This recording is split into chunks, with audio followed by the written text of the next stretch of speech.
आपल्या मुला मुलींच्या जीवनातील सर्वात अनमोल क्षण अधिक मंगलमय करण्यासाठी माऊली मंगल कार्यालय आपल्या सेवेसाठी तत्पर आहे। कार्य तुमचे, सहकार्य आमचे।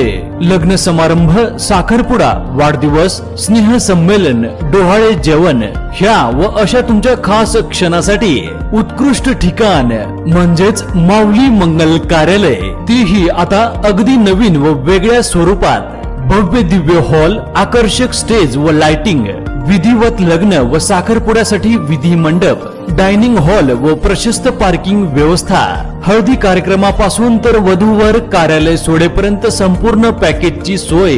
घ्या आनंद आता आपल्या सोहळ्याचा। असंख्य सुविधा व निर्मळ वातावरणासह तसेच अगदी विनम्र सेवा। बुकिंग सुरू, मोजक्याच तारखा शिल्लक आहेत। एक विश्वासाचं नातं, उत्कृष्ट सेवा म्हणजेच माऊली मंगल कार्यालय।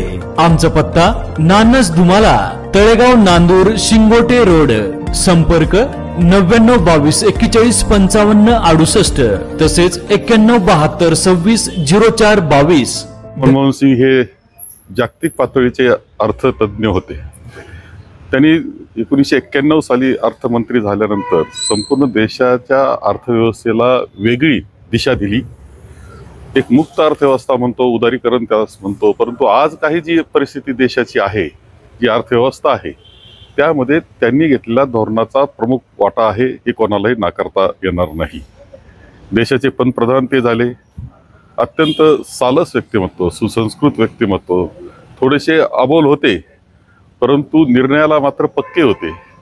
त्यांचे फाईलवरच्या नोटिंग हे कायम प्रसिद्ध असायच्या, बारकाव्याने अभ्यास त्यांनी केलेला असायचा आणि त्यामुळे त्यांचा 10 वर्षाचा कालखंड देशाच्या अर्थव्यवस्थेच्या दृष्टीने सुद्धा अत्यंत महत्त्वाचा ठरला।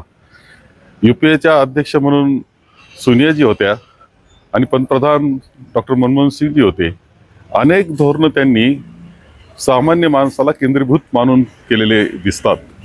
विशेषतः आपण पाहिलं तर रोजगार हमी योजना देश पातळीला नेण्याची असेल, फूड सिक्युरिटीच्या बाबतीत धान्य हे गरीब माणसाला पोहोचवलं पाहिजे ही व्यवस्था असेल, या अनेक योजना आहे। आरोग्याच्या संदर्भातल्या अनेक योजना, शिक्षणाच्या क्षेत्रातल्या अनेक योजना, ह्या त्यांनी त्या 10 वर्षा कालखंडात आणलेल्या आपल्याला दिसत आहेत की ज्याच्यामध्ये सर्वसामान्य माणूस हा केंद्रीभूत मानलेला होता।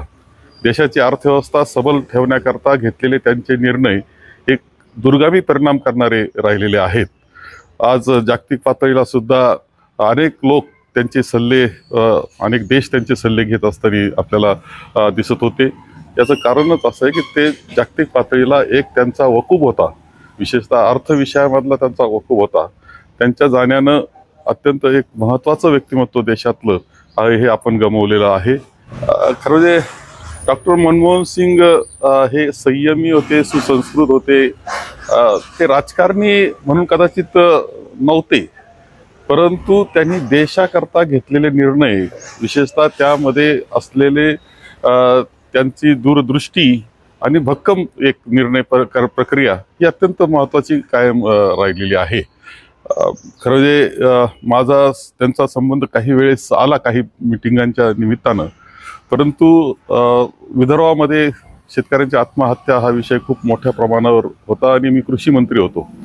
माननीय विलासरावजी देशमुख हे मुख्यमंत्री होते आणि त्या कालखंडात डॉक्टर मनमोहन सिंग पंतप्रधान म्हणून विदर्भात आले।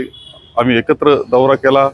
मला यवतमाळची बैठक आठवते की त्या यवतमाळच्या बैठकीमध्ये ते पाऊस होता, त्यामुळं विमानतळावरच आमची बैठक घ्यावी लागली आणि त्यावेळेस त्यांनी शेतकऱ्यांशी साधलेला संवाद म्हणजे कायम स्मरणात राहणारा आहे।